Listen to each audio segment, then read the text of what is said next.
A desperate mother, a terrified child, and a dangerous man who decided they belonged to him. The old warehouse district in the southern industrial quarter of Brooklyn was utterly still at 11 o'clock at night. Connor Vega had learned very early that silence was rarely peace, and was more often the herald of danger waiting in the dark. He had not expected to find a woman bruised and torn, and a small son trembling and hiding behind a large shipping container in the yard behind his warehouse. He had not expected, when he looked into the wide, frightened eyes of that child, to see the same stare he had carried at 5 or 6, standing on the sidewalk and watching his father die after a cold daylight shot. He had never expected to care. But the instant he saw them, he knew one thing with absolute clarity. Whoever had raised a hand against them would soon learn what it meant to pick the wrong target. Under his roof, they were already his. Connor stepped out of his black sport utility vehicle, the leather of his shoes whispering against the cold concrete in the hush of the night. The late autumn wind cut at the collar of his long coat and carried the smell of rust and engine oil and something else, a low unease as if someone in the shadows were holding their breath. He moved past rows of containers stacked like steel walls, his gaze cold and scanning each dark corner as if the darkness might speak to him. Connor did not believe in coincidence. He trusted instincts, and his instincts were screaming a warning. Someone was here.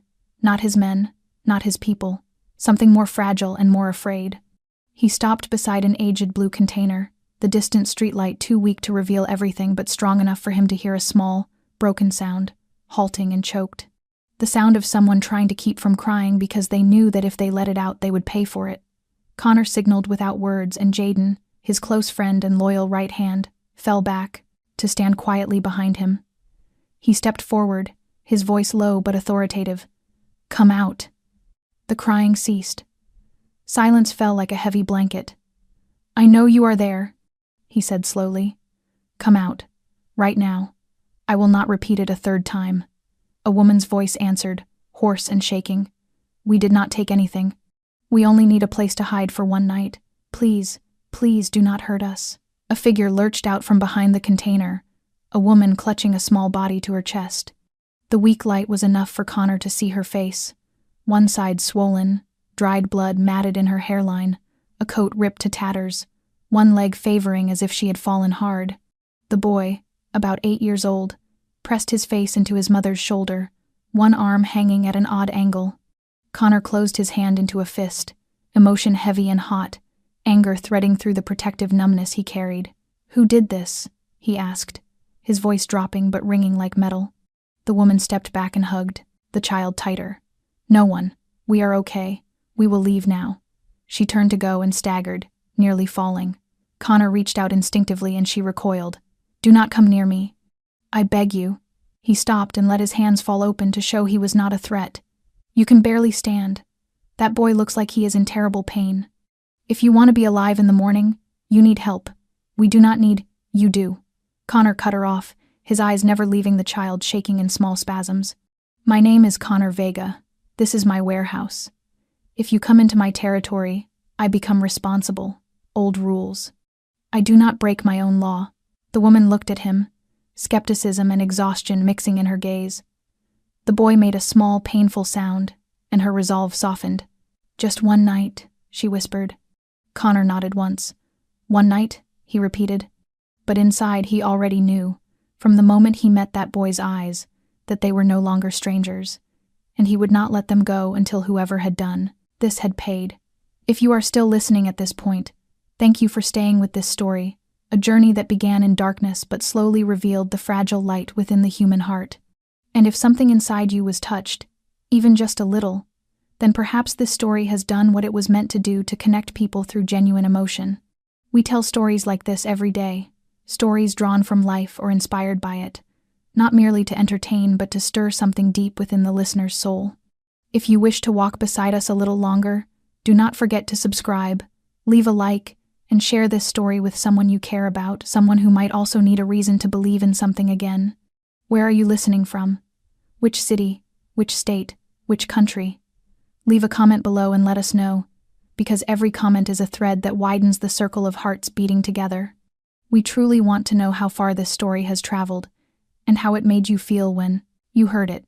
Thank you for listening. There are still so many stories waiting to be told. The black SUV moved quietly through the empty midnight streets of Brooklyn like a shadow carrying two broken souls clinging to their last glimmer of hope. Connor sat in the front seat, his hand steady on the wheel, eyes on the road but ears tuned to the faint breaths behind him. Jaden was driving, silent, because he knew that when Connor went quiet, it was never peace. It was the calm before a storm compressed within.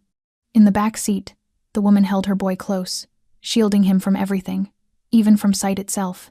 She had not said her name, had not asked where they were going, only nodded when Connor told her he would take them somewhere safe. For the first time during that long stretch of road, Connor turned slightly.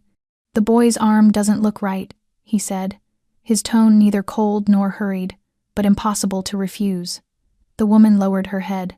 "He hasn't cried from the pain, but I know it looks dislocated. I don't know." Her voice was raw, as if she had swallowed too many sobs. Connor pressed a button on his phone. "Ford, I need you at the West Safe House." A woman with a head injury and a fracture, a child about 8 with an arm injury. No report, no record. On the other end came only a short answer. "On my way." The apartment sat on the 3rd floor of an unmarked building in an old neighborhood, with an abandoned parking lot behind and a half-shuttered auto shop in front that opened only 3 days a week. Connor's safe houses were always like that, places no one noticed but where everything inside was in perfect order. He opened the door and switched on a soft light, enough to see but not enough to sting weary eyes. 2 bedrooms, a small kitchen, a living room with a couch and a few pillows.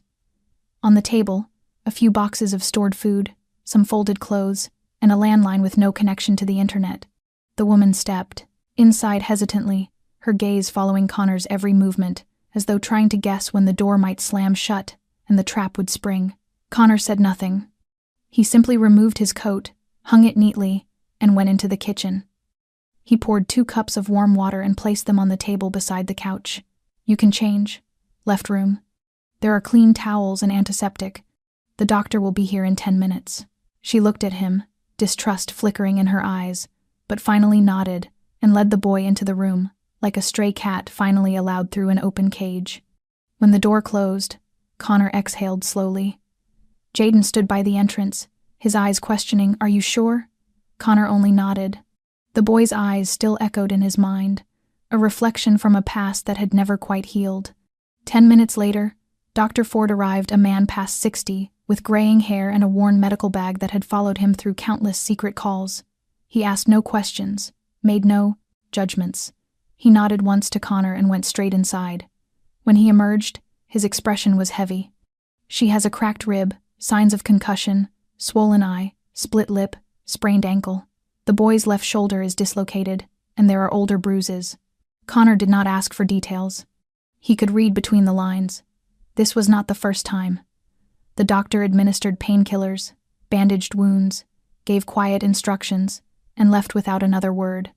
Inside the room, the boy's arm had been secured in a soft sling. He was asleep now, his small face still wet with tears, but for the first time free of fear.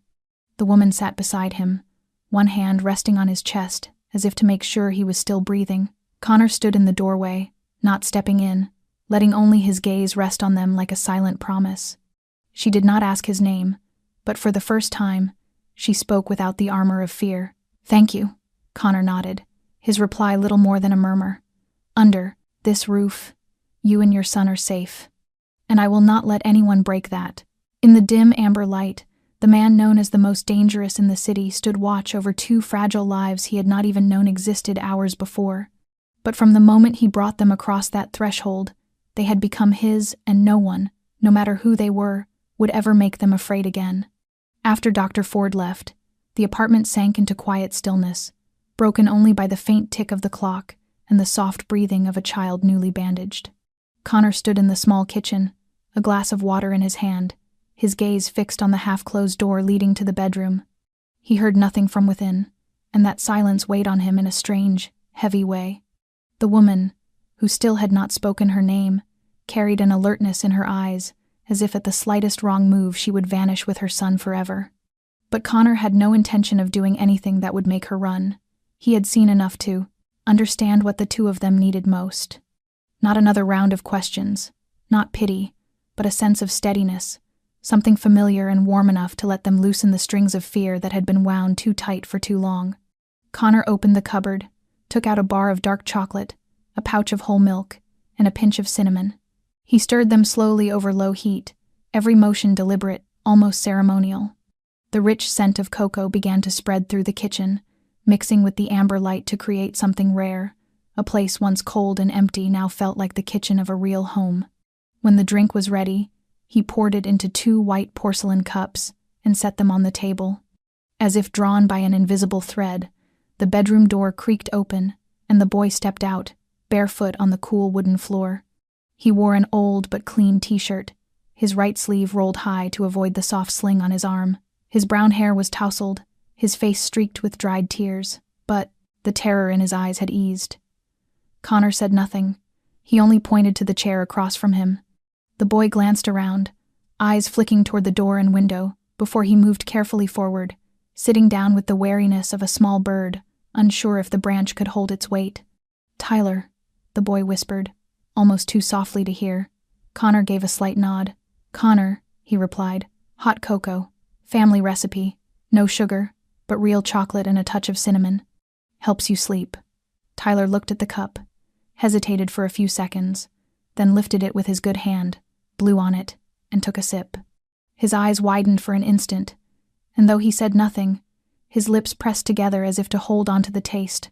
Connor did not ask anything more. He simply sat across from him, his eyes occasionally drifting toward the hallway where the boy's mother still hadn't emerged. Tyler took another sip and murmured, "Mom's cleaning the blood. She said she doesn't want to stain the clean blanket." Connor's mouth curved slightly, not in amusement but in quiet recognition of a sad truth. This apartment is meant for people who need a place to rest. The blanket doesn't matter as much as the person under it. Tyler nodded, his eyes beginning to soften. Connor studied him and saw the same things he had once carried as a child, the exhaustion of someone forced to grow up too soon, the constant vigilance that had no place in an 8-year-old, and that desperate, fragile longing to believe someone might truly be on his side. The windows lock from the inside. The main door has 3 bolts. No one can get in without a key. Connor spoke not as comfort, but as simple fact. Tyler didn't answer, only glanced toward the door as if to check. After a few minutes, the cup was half empty, and his small head began to nod. Connor stood, fetched a soft blanket, and when he returned, Tyler had already slumped forward, his good arm still wrapped around the cup, eyes closed. Connor leaned down, lifting him gently, careful not to touch the injured shoulder. The boy didn't stir, only sighed softly as if sinking into the first dream he'd had in a long time that wasn't a nightmare. Connor carried him into the room and laid him beside his mother. The woman was awake, her eyes open, watching everything. She said nothing, only looked at him, and in that look was something fragile and breaking the first thread of trust given to a stranger after too many years of betrayal. Connor gave a small nod. No explanations, no promises. He closed the door quietly, returned to the living room, and sat down with his own cup of cocoa still warm in his hands. That night, for the first time in many years, Tyler slept through until morning, and in that small apartment, a fragile seed of faith began to grow amid the ruins. Dawn had not yet broken. Brooklyn lay wrapped in a thick veil of fog as Connor sat alone before his laptop in the office, next to the safe house. He had not slept. Not because he could not, but because he did not want to.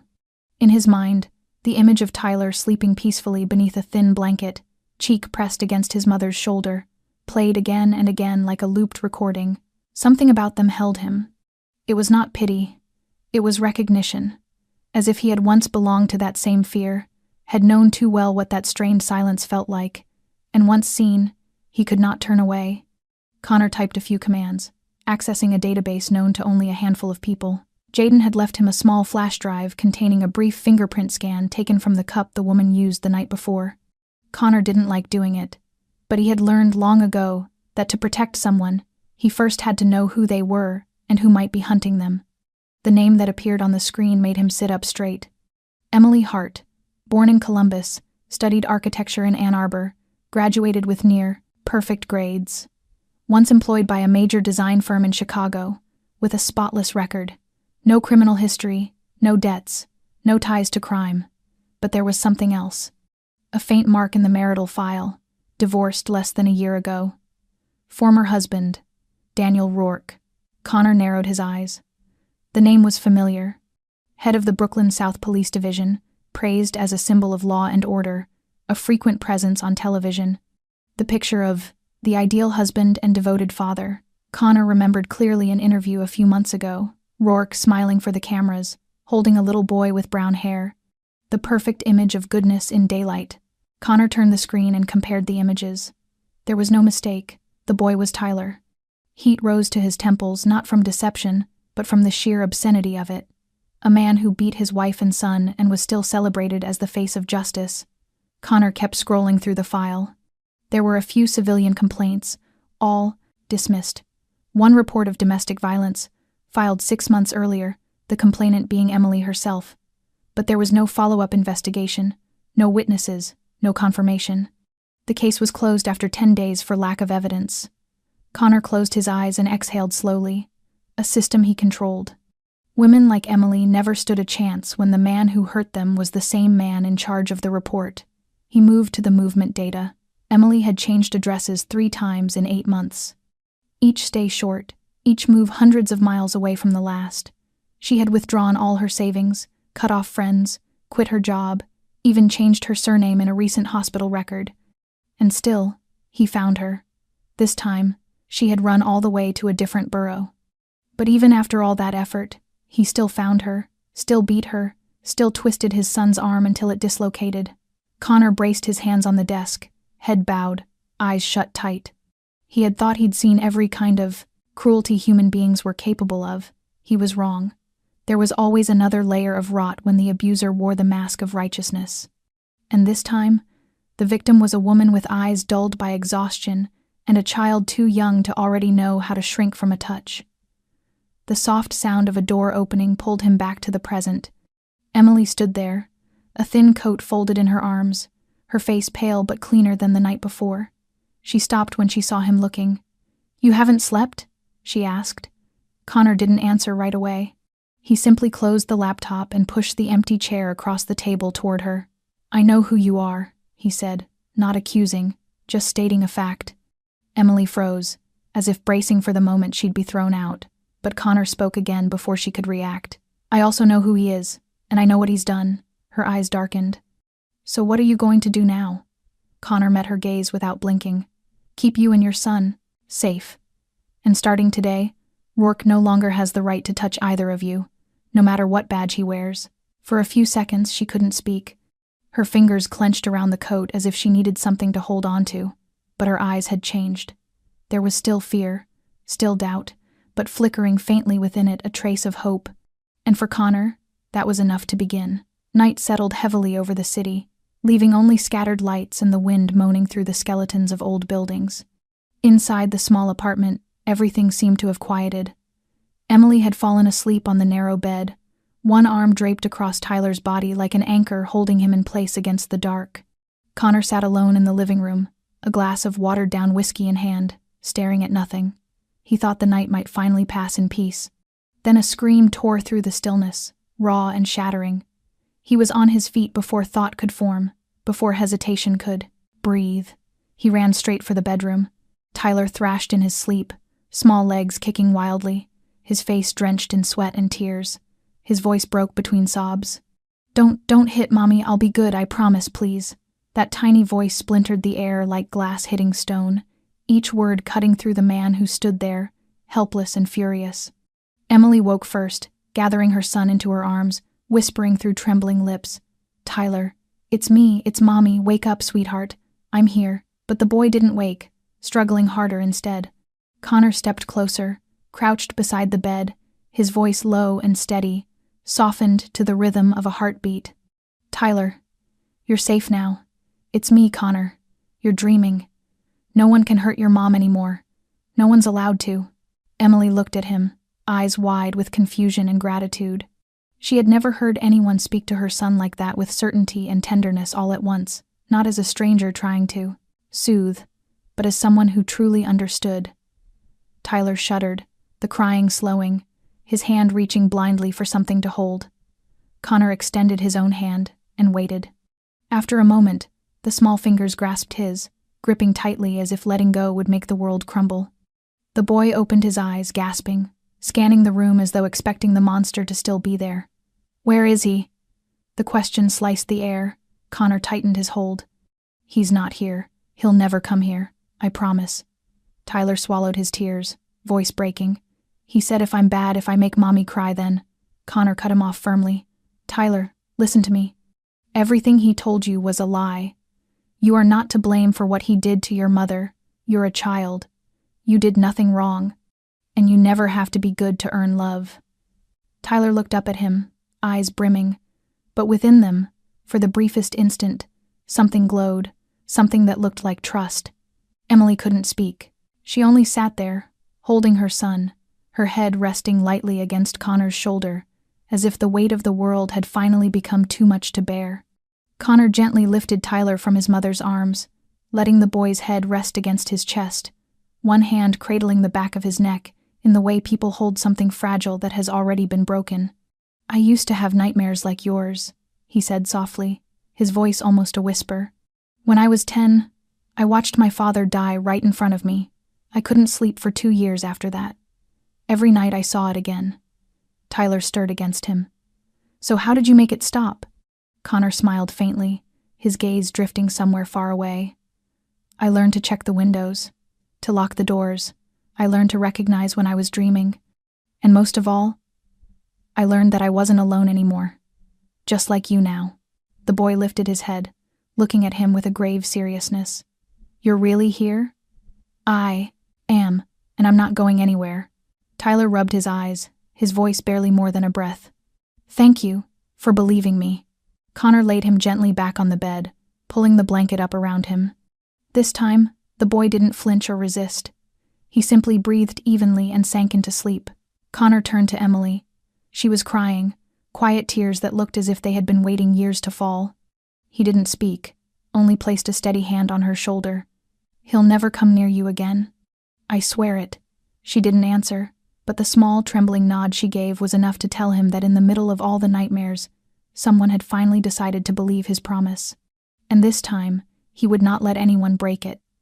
The light in the bedroom had been turned off, leaving only the faint golden glow from the living room seeping through the half-closed door. Tyler lay still, breathing deeply, his face finally relaxed in rare, peaceful sleep. Connor leaned against the doorway, watching the boy for a long while before returning to the sofa, where Emily sat gripping a steaming cup of tea she had barely touched. For several minutes, neither spoke. The room was filled with a fragile kind of silence, not the tense kind that had hung between them before, but the quiet caution of two people once shattered, now searching carefully for what was still whole inside each other. Then Emily spoke first, her voice so low that without attention it might have gone unheard. "Thank you, for not walking away from my son, for not asking too much." Connor shook his head. "I used to be that boy, and I know there are questions that don't need answers, only someone willing to stay." For the first time that night, Emily looked at him without any defense in her eyes. "You were a child like that?" Connor leaned back, fingers loosely interlaced, eyes fixed on the wall as if looking straight through time. "My father was a driver. One summer night he stopped his truck for a cigarette and got caught between two gangs settling a score. One stray bullet. No reason, no warning. I was less than 10 steps away and watched him fall before he could say a word. My mother broke after that. She couldn't take care of me. She sent me to live with my uncle, my father's brother, a man who had never really been close to our family, but he took me in. He didn't ask questions, didn't complain. He just said, 'From now on, you're mine, and I don't let anyone touch what's mine.'" Emily stayed silent. The words sounded hauntingly familiar. She remembered that first night, when Connor had said exactly the same thing to her and Tyler. Now she understood it hadn't been bravado. It was an inheritance. Connor went on, his tone steady, detached, as though telling someone else's story. "My uncle was a hard man, worked in the underground freight business, with connections that weren't exactly legal. But he had rules, no betrayal, no hitting women, no harm to children. I grew up in that world, not by choice, but I learned one thing: if the world doesn't protect you, you learn to become someone who can protect." He turned to her. "Just like Tyler needs someone to stand up for him now." Emily lowered her head, clutching the cup tighter. I thought I was strong once. Before Daniel. The name came out like a cut, even though she tried to say it gently. Connor didn't interrupt. He gave her space. The first time he hit me was during our first year of marriage. Because I forgot to pick him up from work. Just one slap. No mark. No one knew. He apologized later, brought flowers, held me, cried. I believed him. Then came the second time. The third. There was always a reason. Always my fault. I was late. I talked back. I dared to say that Tyler needed peace. Her voice trembled. He started controlling everything. My phone. My email. My friends. My job. I stopped being me. I became a shadow. Always. Trying to predict where the next outburst would come from. I tried to leave so many times, but he always found me. Always dragged me back. And the last time... Her words broke. Her hands shook as she set the cup down. Connor didn't need to hear more. He already knew. But he asked softly, not to pry but to open a door. Why did you run farther this time? Emily lifted her head, eyes red but steady. Because of Tyler. Because for the first time he stood between me and his father's fist. Because I was afraid not for me, but for the look in my child's eyes when he saw my blood. I realized that if I didn't run then, I'd never get another chance. Connor sat quietly, something fragile breaking open inside his chest. It wasn't pity, it was respect. A woman like her, a mother like her, deserved protection not because she was weak but because she had fought too long alone. He nodded slowly. You don't have to run anymore. Not while I'm here. Emily looked at him. For a long moment. Then, for the first time, she smiled. Small, but real. And in that long night, amid the scars of memory still cutting deep, that smile felt like a silent vow that trust, once dead, was beginning to grow again. Connor woke before dawn. He always did. Since he was 12, he had known that nothing was ever truly safe, not even sleep. The apartment was still quiet, only the faint rattle of wind against the window, the ticking of a patient clock, and the fading warmth left from the night before. He stood at the sink, staring at his reflection. The face staring back was carved from stone, the jaw shadowed with stubble, the eyes rimmed with sleepless dark but fully awake. It wasn't the face of a hero, nor the face of a father. It was the face of a man who had lived too long in the gray spaces, where right and wrong had blurred beyond recognition. And yet it was the same face that, only hours earlier, had knelt beside a frightened child and promised safety without hesitation. He was not a good man, but he believed in one thing: law. When Jaden arrived that morning with coffee and a stack of documents, Connor was already seated in the corner of the living room, an old leather notebook in hand, the one he used to write down thoughts he would never share aloud. Jay set the paper bag on the table without a word.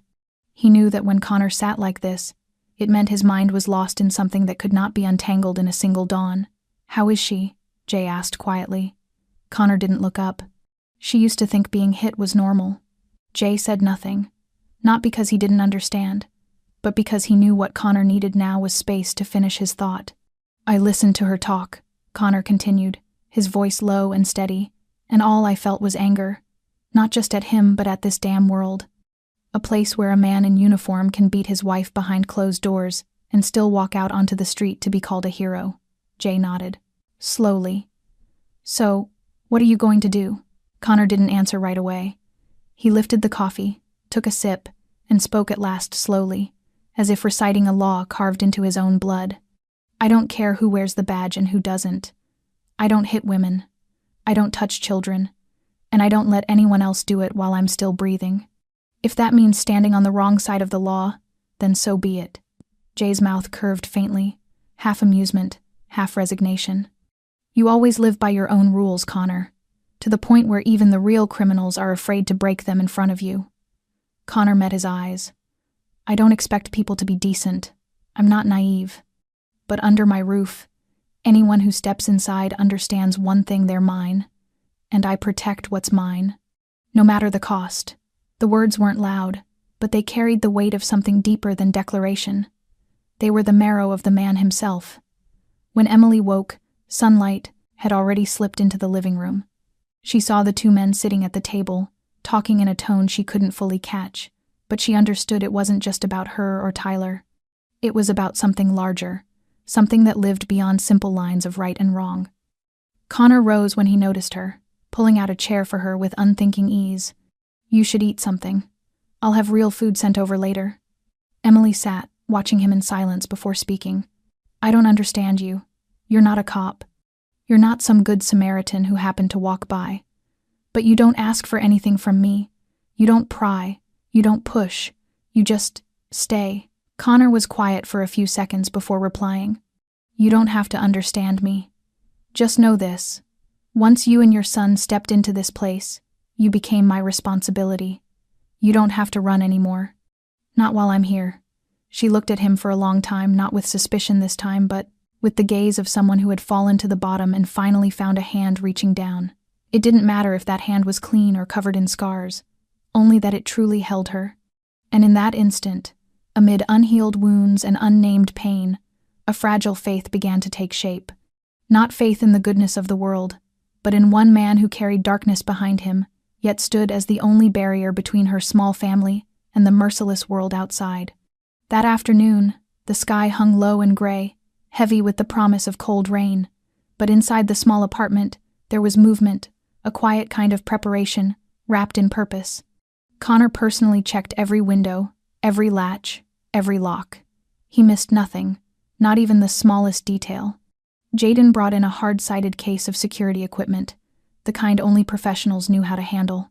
Motion sensors were installed near the front door, able to detect movement within 5 paces. Heat sensors lined the hallway. The windows were reinforced with double locks and shatterproof film. Connor did it all without a word, no noise, no complaint. Every motion was deliberate and precise, as though he wasn't just locking a home, but sealing away the fear that had haunted the woman and child inside it. Tyler sat quietly in the corner, hugging a pillow, his eyes following every one of Connor's actions. He didn't ask questions, but his gaze no longer darted away like before. When Connor knelt to check an outlet behind the bookshelf, the boy finally spoke, his voice soft but steady. "Uncle Connor." Connor paused, glancing up, a flicker of surprise crossing his face. It was the first time the boy had called him by name. Not that man, not silence, just 2 small words that pressed somewhere deep inside his chest. He turned fully toward him, keeping his tone even. "What is it, Tyler?" The boy hesitated, then pointed. "What's that thing?"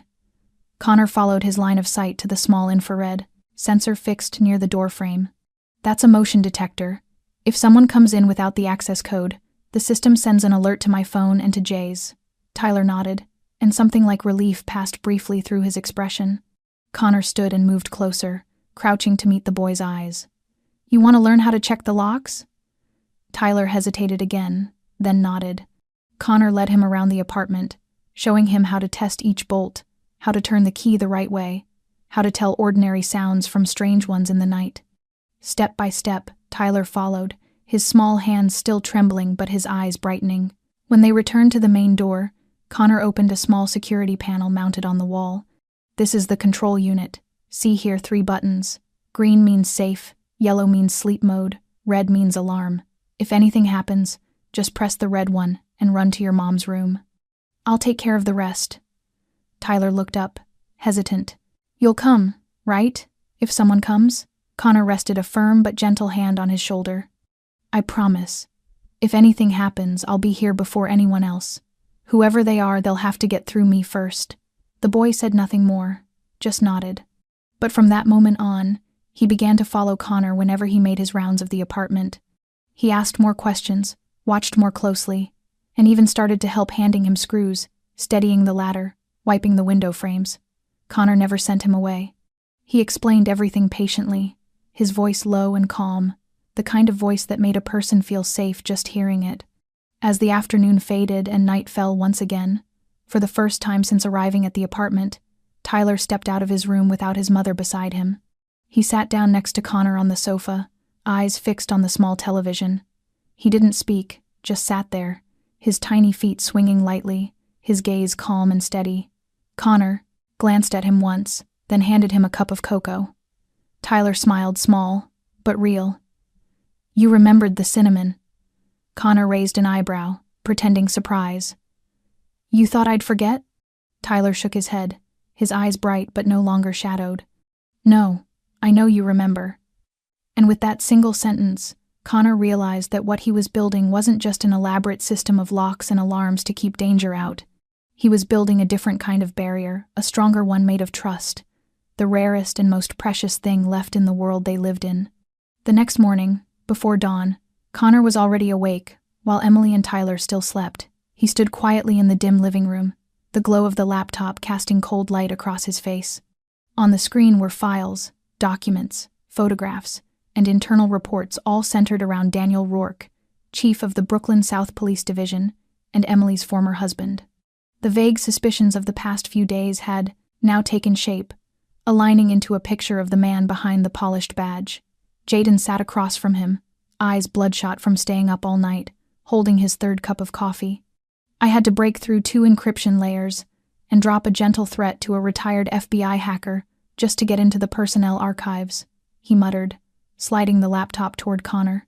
And here it is, my friend, the truth those bastards tried to bury. Connor leaned in and read line by line. Internal complaints sealed away, anonymous tips from former colleagues, and worse, an internal affairs investigation that had been abruptly suspended for lack of evidence. At least 3 major scandals were tied to Daniel Rourke: physical assault during suspect interrogations, tampering with evidence in a 2014 homicide case, and a series of questionable budget reports from the narcotics unit he commanded. Every one of them had been stopped before reaching daylight. Several officers who tried to expose him were reassigned. One was fired, another voluntarily retired. Connor's jaw tightened as he reached that line. Jay continued in a low voice. He's not just a bad cop.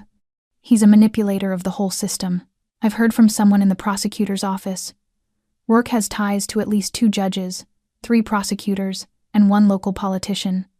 He knows where their weak spots are, and he keeps his grip on them like a knife. Connor leaned back, his eyes hardening to steel. What about his family history? Jay switched tabs, revealing strings of emails, tracking logs, and street camera stills pulled from their surveillance system. For the last 8 months, Emily's moved 3 times. Each neighborhood ordinary, each lease signed under a new name, each school transfer for Tyler handled carefully. But every time, he found her in less than 2 weeks. Rourke used his privileges to track school databases, utility accounts, even private hospital records. Nobody questioned it because he's the one who does the questioning. Connor's gaze didn't waver. And the last time, the night she ran and ended up at my warehouse? Jay tapped a key, bringing up a traffic cam image. 3:18 in the morning. A city camera caught Rourke's car parked near Tyler's school. He sat there for nearly an hour, then drove off. No patrol logs filed that night, meaning he was stalking. Connor rose, clasped his hands behind his back, and took a few slow steps across the room. He'd met men who killed without remorse, men who used fear, money, or bullets to control. But Daniel Rourke was something else entirely, a cancer disguised as law. A man who weaponized respectability, who hid his violence behind a uniform polished by the illusion of justice. He'll come back, Jay said. Not out of love, out of control. For people like him, losing Emily and Tyler isn't heartbreak, it's humiliation. He needs control. He lives. Connor's eyes met Jay's, sharp and deliberate. Then we'll take what he calls power and turn it into his downfall. Jay gave a faint, weary smile. And how do you plan to hit him? His reputation, Connor said instantly, his voice quiet but cutting like glass. I want every person who looks at him to see what he really is. I want his badge to mean nothing, his name to burn. I want to strip him of every ally, every illusion, until the only thing left is the truth he's tried to bury. Jay sighed. That'll take time.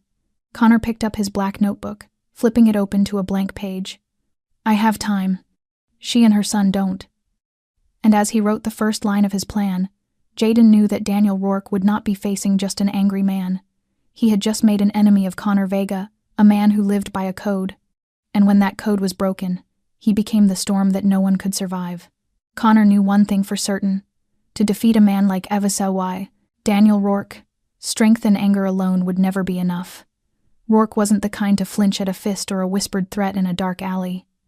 Men like him feared only one thing: light, true justice. The kind not bought, not worn on a badge, not corrupted by power. That morning, After Tyler had left for his first therapy session with a specialist Connor trusted, and while Emily stood in the kitchen peeling apples, Connor entered his private office, opened his laptop, and called Jay. "Prepare the file package. Every piece of evidence we have on Rourke, legal and not so legal. I've got someone who needs to see it." Jay asked a single question. "You're trusting the law now?" Connor lifted his eyes, calm but unyielding. "No, I'm going to use it, like a knife. And I know someone who can wield it better than anyone." Her name was Elena Reyes, federal prosecutor for the Eastern District of New York, 39, Puerto Rican. The kind of woman who once brought down a state-level corruption ring with a single receipt and the testimony of a janitor. She was sharp, uncompromising, and known for never accepting bribes or backroom deals. Most importantly, she owed Connor Vega a favor. The meeting was arranged within 4 hours. Elena arrived at a small cafe in Brooklyn, wearing dark glasses and a long coat, her face bare of makeup but her presence as precise and cutting as a blade. When she stepped into the private room where Connor and Jay were waiting, she removed her glasses and looked straight at him. "It's been a while. I thought you'd walked away from all these power games." Connor didn't smile. He slid a folder across the table, along with an encrypted hard drive. "I'm still the same, but this time, it's bigger than me." Elena opened the folder, her eyes scanning quickly over pages, pausing at photos, internal memos, and the transcript of a leaked call between Rourke and a judge. After 15 minutes, she stopped, her hand resting on a photo of Tyler clinging to his mother, his arm in a cast, his eyes wide with fear. "This is her son?" Connor nodded. 8 years old, not afraid of monsters under the bed anymore. Now he's afraid of the knock on the door at midnight, because sometimes it's his father. Elena was silent. She was a prosecutor, she had seen the worst of humanity, but that child's face, that truth, couldn't be rationalized away. "What's on the drive?" she asked. Jay answered. Recorded calls, records from Rourke's secondary bank account, timestamps of his unauthorized data access, car surveillance photos, and camera extractions, all matching the times he stalked Emily Hart and her son. Elena raised an eyebrow. "Emily Hart? Her former name?" Jay said. "She changed it to Emily James when she went into hiding. Does she have a sworn statement?" "She'll testify if she's protected," Connor said, "but I won't let her go public just to be punished for it." Elena leaned back, silent for a moment. "I can escalate this to the federal level, but I'll need 3 things. A sworn affidavit from Emily, full confidentiality of Tyler's records, and you, Connor Vega, to stay out of it. If I take this on, I won't have it dismissed as a mob setup." Connor nodded. "I won't interfere, but if he gets close to them again, I'll handle it my way." "Outside the law." Elena studied him for a long moment before nodding once. "Fair enough." She slipped the drive into her coat pocket and put her glasses back on. "I'll initiate proceedings tomorrow morning. If things go as planned, Rourke will be under covert surveillance before we go public. Thank you for choosing this path, Vega." Connor gave a small nod. "Not for me. For us." When she left, Jay looked at him with a mix of respect and unease. "You just put the ace card on the table." "No," Connor said slowly. "I just gave the law a chance to prove it. Can still do what it was made to do. If it fails, I'll finish it myself." And this time, there would be no hesitation, not for power, not for pride, but for a woman who had learned to believe again, and for a child who was finally learning what it meant to sleep safely in his own home. That morning the sky was the color of ash, rainless, yet dark enough to warn that something was shifting, and Connor stood across the street with his hands in the pockets of a charcoal coat, his gaze cold and fixed on the headquarters of the Millstone District Police Chief. A crowd had gathered out front, curious citizens, a few reporters quietly readying their cameras, while the officers held their posts as if professionalism could hide their shame, and Connor neither spoke nor moved, though the air itself seemed to bend toward the gravity of his attention, until a black sport utility vehicle slid to the curb, and 2 federal agents in dark suits stepped out first, followed by Reyes, the district prosecutor, who gave Connor the smallest nod across the street, a wordless sign that everything was in place.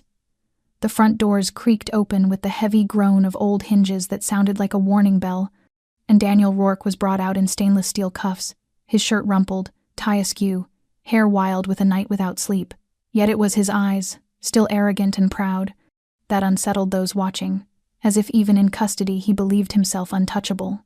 The crowd murmured, shutters clicked, but all attention gathered to a single point, the look between two men, Connor unmoving as if carved from stone while Rourke, hustled down the steps, turned and met his stare, and for a long beat there were no words, no gestures, only a gaze so steady it made time hesitate. And Rourke did not need to ask who had arranged all of this, and Connor did not need to explain, because the message was already delivered in that look. An ending, a warning, a declaration that needed no voice at all. I told you I would protect them. You have lost. Rourke's mouth twisted into a hateful half-smile that no longer carried any threat. Pride ground under the heel of his own self-confidence, and the officers pushed him into the car and the door slammed, snuffing out the last shadow that had kept Emily and Tyler living in fear. Connor still did not move, everything unfolding as he had designed it. Evidence woven with care, statements appearing at the right moment, trails of laundered money, domestic brutality, the manipulation of superiors, all hauled into daylight, not because he wished to destroy a man, but because he had promised a child that no one would hurt his mother again, and he kept his word. When the vehicle carrying Rourke rolled away from the steps, Connor finally turned and walked toward the quiet alley, where Jay waited in the car, opened the door, sat down beside him, and said nothing. Jay glanced at him in the rear view before starting the engine. He saw you, good, and he knows you were behind it, better, and they drove away, leaving noise behind with an old chapter closed. And for Connor, justice had been served not only in a courtroom but in that last exchange of eyes. And now there was only one thing to do. Go home to the small family waiting for him in the safe Brooklyn apartment, where a woman had begun to believe she was worthy of love, and a boy had learned that a father was not the one who gave him life, but the one who chose to stay. The apartment was unusually quiet when Connor opened the door, a quiet he knew from solitary nights, yet different now. The pulse of it was peace, not loneliness, and he hung his coat and stepped into the living room where Emily sat, curled on the sofa under a thin blanket, hair loose at her shoulders, her gaze hazy as if she had just woken from a long dream, the lamplight softening the strong lines of her face into a fragile kind of beauty. And when the door closed, she looked up without questions or words, and he nodded and came close and said in a low, rough voice, "It is done. He has been arrested. Publicly, he cannot run." And she did not answer, her mouth trembling as if one more word would break her, and he sat beside her without touching, a wall of steadiness. And she let the blanket fall and leaned into him at last, head to his shoulder as if she had carried too much weight for too long, and now allowed herself to fold. And tears slid soundlessly down to stain his shirt while she whispered, "We do not have to run anymore." And he drew his arm around her. "No, you do not. You are both safe." And she shook her head faintly as if unable to believe it yet.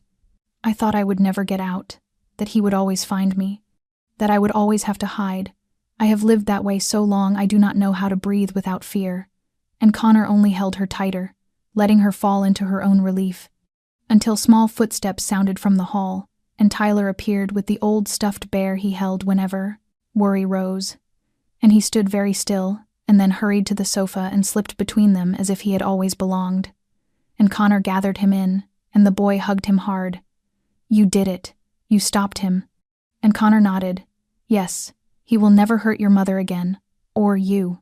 And the boy rested his face against Connor's chest and then looked up. "So now we can stay.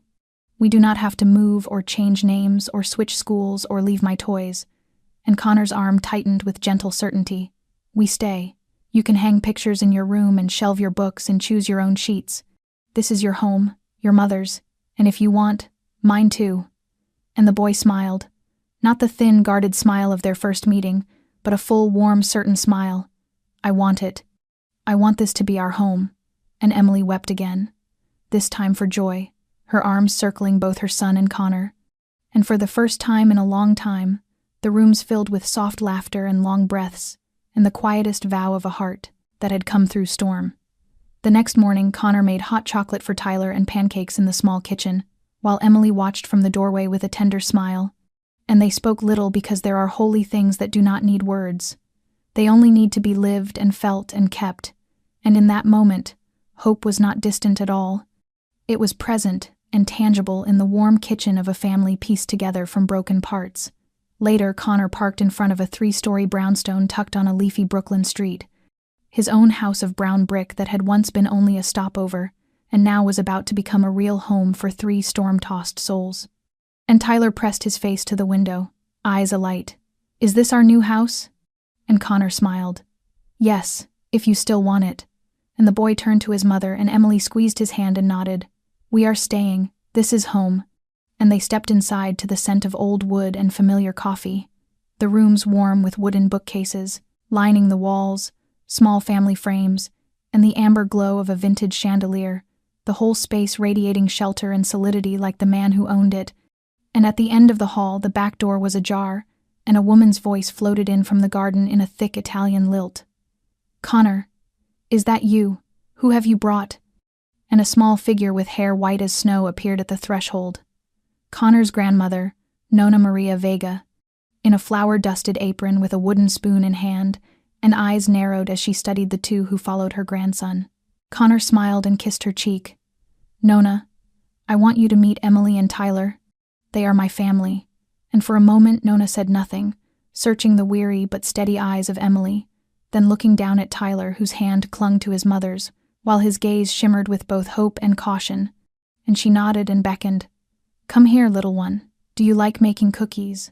And the boy glanced at his mother for permission, and Emily smiled, and he edged forward, and Nonna took his small hand without another word and led him to the kitchen.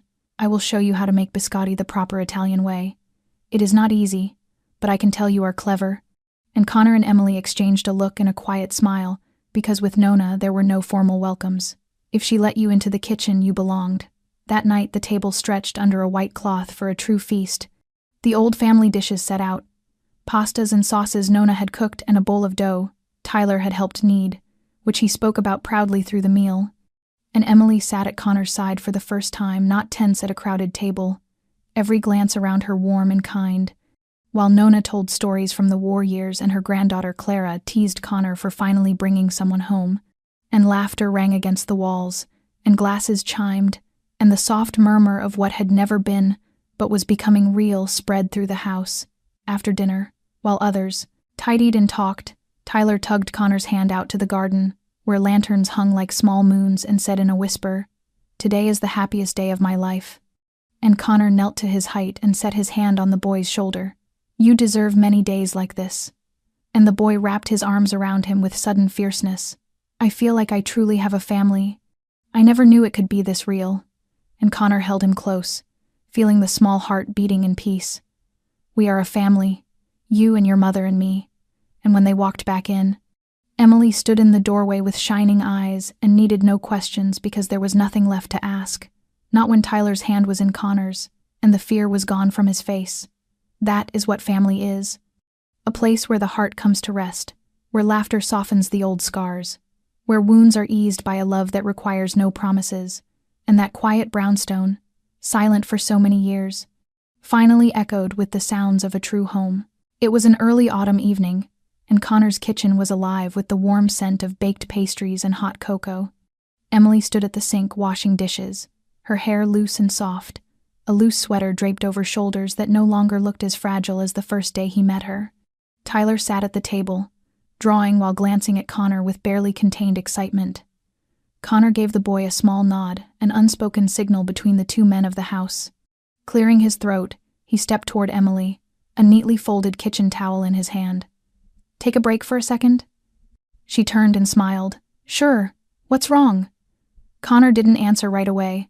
He crossed to the table, opened a drawer, and took out a small, time-worn wooden box. Setting it on the surface, he lifted the lid. Tyler slid off his chair, tiptoed behind his mother, and whispered, "Mom, look." Emily turned just as Connor opened the box. Inside lay a simple ring, plain gold, the band engraved with 2 tiny letters, E and T. Connor looked up, his gaze so gentle it made Emily freeze where she stood. "I thought about doing this the traditional way," he said quietly. "Restaurant, candles, flowers, down on one knee, but this is where it began. This kitchen where you made your first dinner here, where Tyler laughs more than anywhere else, where you once said you felt safe." Emily raised a trembling hand to her mouth. Tears welled in her eyes. Connor took the ring, stepping closer but not kneeling.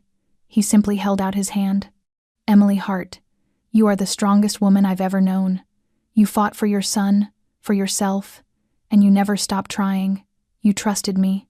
You trusted a world that once gave you no safe place to stand. Tonight, I'm not asking to marry you to save you. I'm asking because I can't imagine a life that doesn't have you in it. You and Tyler, you're my family, my everything. Will you let me call you my wife, and love and protect you for the rest of my life?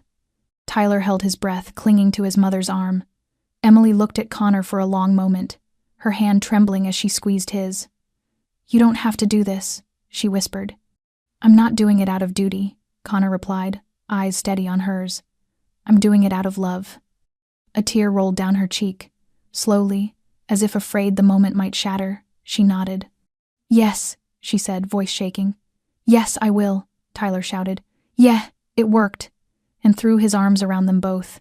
Connor slid the ring onto Emily's finger. Her hand was cold, but when the gold touched her skin, the whole room seemed to grow warmer. Emily laughed through her tears. I suppose Tyler was part of this plan? Exactly, Connor said with a grin. He even wanted to hire a violinist. But I thought, Tyler mumbled, we don't need music in the kitchen. Because when Mom laughs and you talk, it already sounds nice. Emily crouched to hug him, then reached out to pull Connor in too. The three of them stood there in the little kitchen, holding each other, no longer just a place for cooking, but the beating heart of a family beginning a new chapter. Outside, the wind stirred the garden and rustled the leaves, but inside, time stopped. There were no grand speeches, no gestures for show, just love, quiet, unpretentious, real. A proposal spoken from the heart, accepted through tears of joy, and witnessed by the child who had once called a stranger uncle and now called him dad. Later that night, the house was still. The soft amber light from the living room lamp fell through thin curtains, tracing gentle lines across the wooden floor. Connor sat alone on the sofa, a cup of cold tea in his hand, staring into the quiet. Peace still felt unfamiliar. In the past, the late hours had always belonged to planning, to anticipating danger. But now, silence no longer meant threat. It was a reminder that under this roof, the people he loved were safe and asleep. Small footsteps approached. Connor looked up to see Tyler in his dinosaur pajamas, clutching a thin blanket, his eyes heavy with sleep. Connor set the cup aside and opened his arms. Couldn't sleep, buddy? Tyler climbed into his lap and curled against him like a kitten. I was thinking too much. About what? A lot of things, but one I really need to ask. Connor wrapped an arm around him, a quiet knot forming in his chest. Ask me. The boy looked up, eyes deep and serious in a way that hurt to see on an 8-year-old. I know. You're going to marry my mom, and I think that's really great. Connor smiled softly, pulling him closer. So do I. Tyler hesitated, then blurted it out in a rush, as if afraid he'd lose his nerve. If I wanted to call you Dad, would that be okay? Connor froze. His heart missed a beat. The simple question pierced deeper than any bullet he'd ever faced. He swallowed hard, trying to steady his voice. Tyler, are you sure you mean that? The boy nodded, his small hand gripping Connor's shirt. I know you're not my real dad, but my real dad, he made Mom cry. He hurt her, he hurt me. And you make me feel safe. Like what a dad is supposed to feel like. Connor couldn't speak. He drew a long breath, closed his eyes, and for a moment it felt like everything inside him cracked open. When Tyler whispered again so softly it felt like a breeze across his heart, a tear slipped free despite him. I don't want to keep calling you uncle. I want a dad. And I want that dad to be you. Can I, Dad? The word dad, spoken for the first time from that small mouth, made Connor's world collapse and rebuild all at once. He opened his eyes and looked at the child nestled in his arms. Innocent, brave, and so heartbreakingly real. Yes, he breathed. God, yes, Tyler. More than okay. He pressed a kiss to the boy's tousled hair, still smelling faintly of milk and sleep. From the first moment I saw you trembling behind that warehouse with your mom, I knew I'd do anything to protect you. You don't have to call me Dad for me to love you, but if you want to, then I'll be your dad. In every way. Always. Tyler tightened his arms around Connor, his breathing slowing. I love you, Dad. Connor lowered his face into the boy's hair, voice thick with emotion. I love you too, son, so much. They stayed like that, father and son, in perfect silence. A man who had grown up in darkness now holding the brightest light of his life, and a boy who had once believed adults only caused pain, now learning to trust in love again. When the clock struck midnight, Tyler had fallen asleep in his father's arms. Connor didn't carry him to bed. He only adjusted the blanket, keeping the child warm, and sat still, afraid that any movement might break the fragile perfection of the moment. Outside, the wind whispered through the trees, but inside that small home where a mother slept peacefully and a child had just rediscovered something sacred, everything was steady and still, as if the storms of their lives had finally passed. And there, in that silence, Connor Vega, once a man who knew only darkness, finally understood what it meant to live in the light. On a peaceful Brooklyn morning, the early light slipped through the kitchen window and stretched across the table, where the three of them now sat as if by habit. Emily poured more coffee for Connor while Tyler wrestled with something he was writing on a sheet of paper, his brow furrowed and his tongue peeking out in concentration, as if he were carrying out a solemn task. Connor glanced at Emily and smiled softly. The kid looks like he is plotting something. Emily nodded, her eyes tender on her son. He said he had something to say this morning, so I let him prepare it himself. After a while, Tyler looked up and held out the paper, his eyes bright and resolute. I have something important to ask. Connor sat straighter and set down his cup. Go ahead. Kid, Tyler swallowed and spoke clearly. Now that I get to stay with Mom and Dad, Dad Connor is going to marry Mom, and I want to change my name. Emily went still, and Connor tilted his head. Change it to what? Tyler set the paper on the table. Across it in uneven child's letters ran the name Tyler Hart Vega. I still want to keep Hart. That is Mom's name, and I love Mom. But I also want to carry Dad's name. My new full name, if everyone agrees, is Tyler Hart Vega. Emily lifted a hand to her mouth, overcome, and Connor was quiet for a moment before he reached for the paper and read it slowly as if each letter were sacred. Tyler Hart Vega, he said and looked at the boy. Are you sure? Tyler nodded hard. I have thought about it. I do not want to forget the past, but I also want people to know I am part of this family, of Dad and Mom. Emily turned to Connor, eyes already shining. I did not think he would want that so soon. Connor squeezed her hand lightly.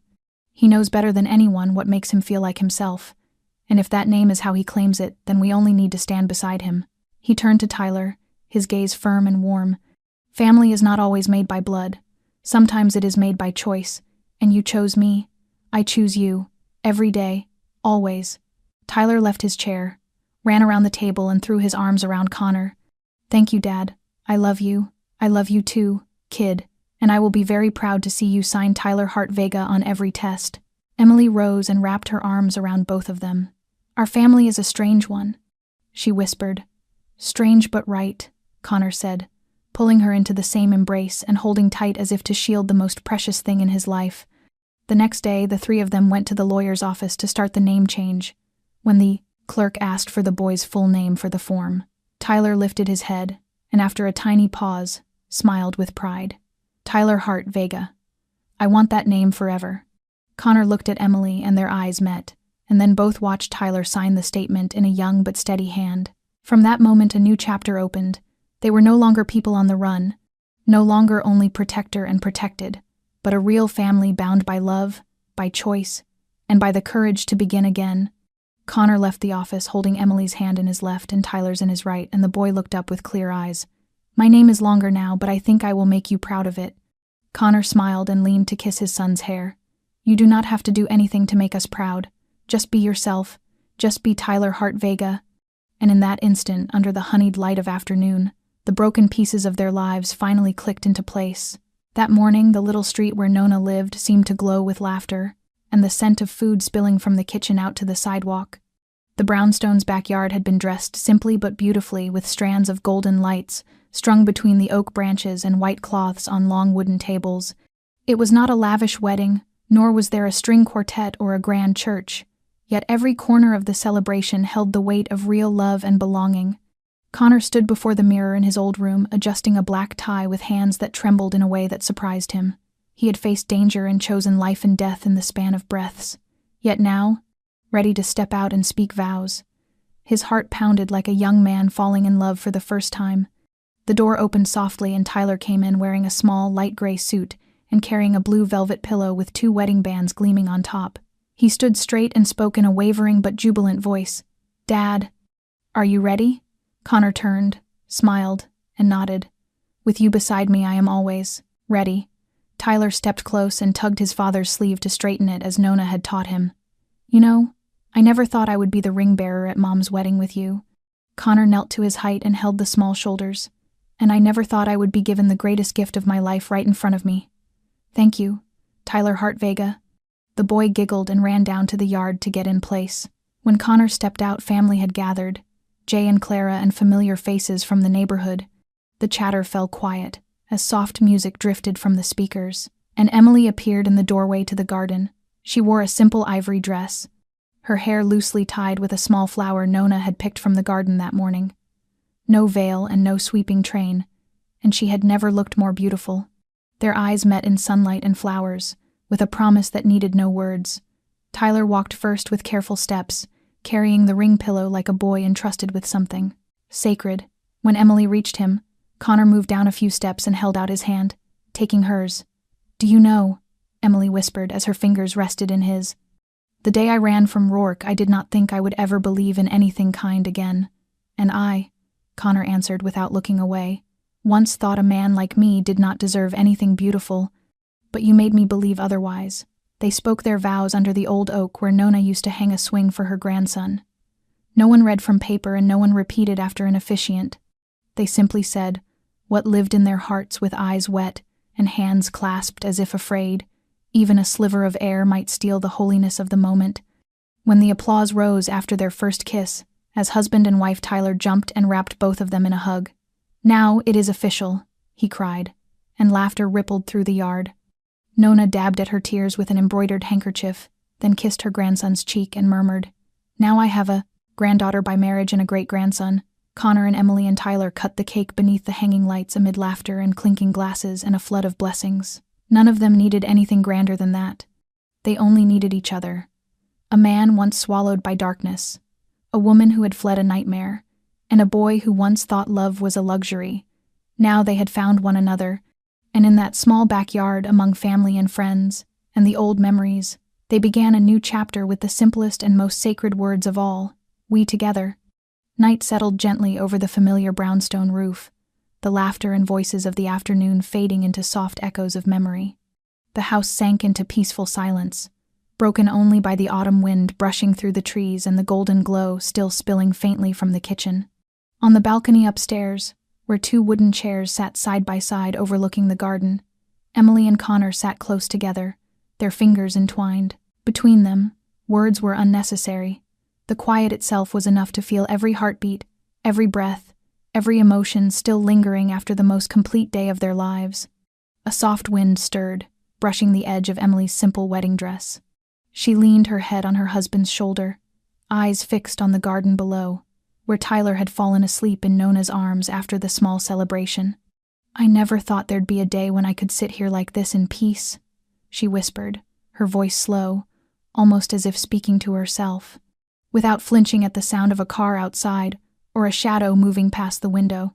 Connor turned to her, his eyes so tender she felt herself melting into a dream that had finally become real. "You're not afraid anymore," she said again, this time as a declaration. "I'm really not afraid anymore." Connor tightened his grip on her hand, then reached into his pocket and pulled out a thin chain with a small round pendant engraved with 3 tiny initials, E.C.T. He fastened it around her neck, his voice a low murmur carried by the breeze. "I know you're strong enough to protect yourself and our son," he said, "but from now on, you'll never have to do it alone." Emily's fingers pressed lightly over his, tears glimmering in her eyes but refusing to fall. They were not tears of fear or pain, but the kind that rise only when someone touches a place too deep within the heart to name. Connor turned to face her fully, his hand lifting to her cheek as if to seal something sacred. "I swear, Emily Hartvega, he said in a voice that trembled with warmth. "By everything I am and everything I have, that I will protect you and Tyler until my last breath. Not out of duty, not out of debt, but because I love you, and I love him." Emily laughed softly through her tears, wrapping her arms around his neck and resting her head against his chest, as if every storm they had weathered had finally dissolved into dust in the rearview mirror. They sat that way for a long time beneath the pale starlight spreading across a sleeping city. No sirens, no lurking threats. Only two souls who had once been broken, learning to heal together. Below them, a single light glowed in the house, near the spot where Tyler's stuffed bear had fallen to the floor beside his bed. And on that small balcony under the open sky, the promise that bound them was not written on paper or witnessed by law, but spoken from a heart that had lived in darkness and chosen the light. That night, the first of their new life, Connor Vega understood that he was no longer the lonely man haunted by old ghosts. He was a husband, a father, a keeper of a home, and he would guard it, with everything he had, until his final day. The next morning, soft sunlight slipped through the window of Tyler's room. The walls were alive with drawings, shelves lined with children's books, and a small night lamp shaped like a spaceship still glowed faintly. Tyler slept peacefully, his breathing even, his small face serene in a way that said he no longer knew fear.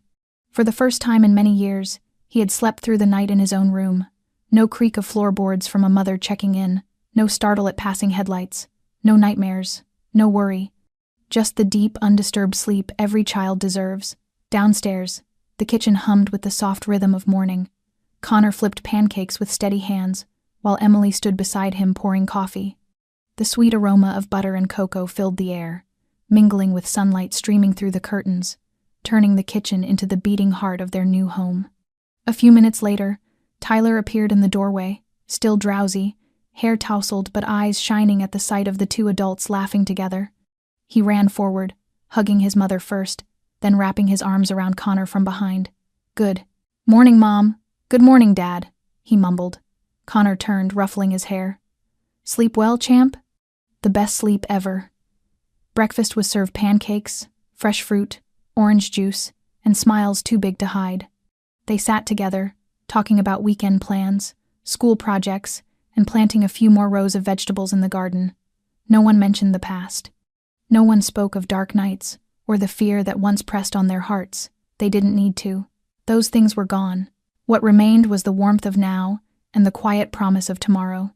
When Tyler finished the last bite of his pancake, he looked up at his parents, his voice steady and sure. "We're always going to be a family. Forever."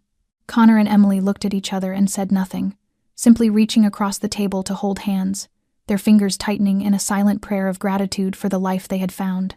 The story of Emily, Connor, and Tyler was never just about escaping darkness. It was about finding faith again, finding love again, and building a home they once thought impossible. And in a world still full of brokenness and doubt, this family stood as proof that sometimes the truest healing doesn't come from doctors or counselors, but from arms that know how to forgive and hearts brave enough to love again. If you're watching this story and feel something stir inside you, ask yourself, how long has it been since you held someone you love, really held them? Have you ever thought that maybe you could be the light for someone who's lost their way? Tonight's story isn't only about these 3 lives. It's a reminder that no matter how dark the past, every one of us still has the right to begin again, to find our home, and to write our own ending filled with hope. If stories like this one move you, don't forget to subscribe to our channel, like, and share this video so that its message of love and courage can reach even farther. How did this story to make you feel? Did it remind you of someone you love? Or of your own family? Or someone you once met along the way? Leave a comment below and share your thoughts. We truly want to hear from the heart of every listener. Thank you for spending your time with us. May your days be filled with health, peace, and gentle joy beside the people you love. Until the next story, take care and goodbye.